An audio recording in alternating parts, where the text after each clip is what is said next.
Você sabia que a construção de uma ferrovia criou cenário para a Guerra do Contestado? O maior conflito em terras tupiniquins do século XX. Há mais de 100 anos, um conflito de caráter sociopolítico ocorria entre as fronteiras dos estados do Paraná e de Santa Catarina, na região sul do Brasil. Era a Guerra do Contestado, combate que aconteceu entre os anos de 1912 e 1916, alcançou grandes proporções na história do nosso país. O embate envolvia de um lado, a população cabocla de ambos os estados, enquanto do outro, os governos estaduais que tinham o apoio do presidente da República, Hermes da Fonseca. Mas para você entender direito o que estava envolvido, precisamos contextualizar os fatos históricos da época. Antes disso, não esqueça de se inscrever no canal se você ainda não é inscrito e ativar as notificações.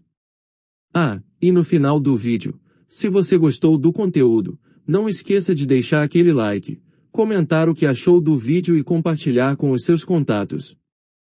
Vamos lá! Na reta final do século XIX, o governo brasileiro havia autorizado a construção de uma estrada de ferro que faria a ligação entre São Paulo e Rio Grande do Sul.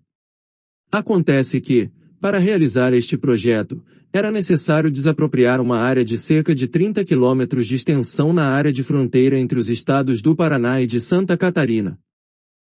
Para a construção da rodovia foi contratada a empresa norte-americana Brasil Railway Company, do empresário Percival Farquhar. As terras foram então desapropriadas para a construção da rodovia, uma porção territorial cujos poceiros foram expulsos.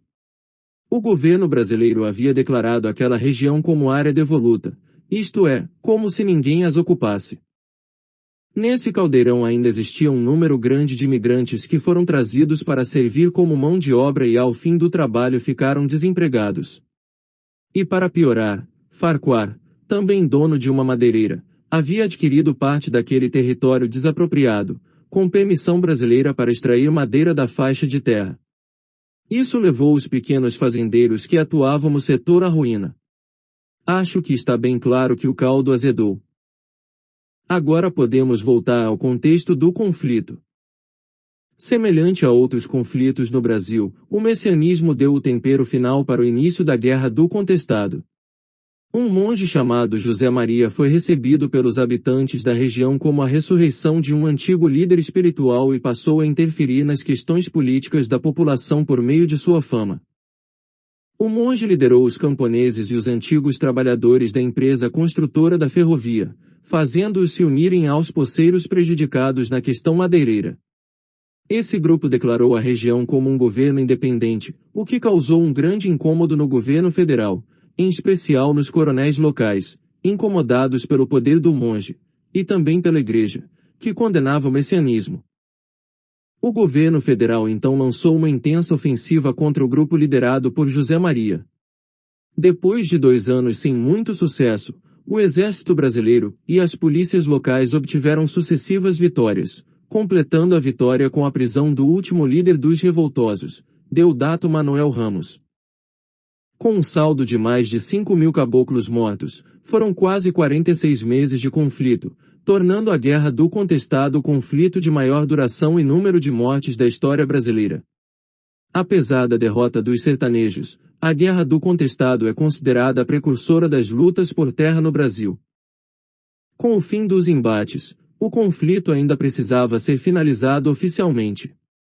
A Guerra do Contestado custou muito dinheiro aos cofres públicos, algo próximo a 3.000 contos de réis, algo estimado em aproximadamente 400 milhões de reais em valores atuais.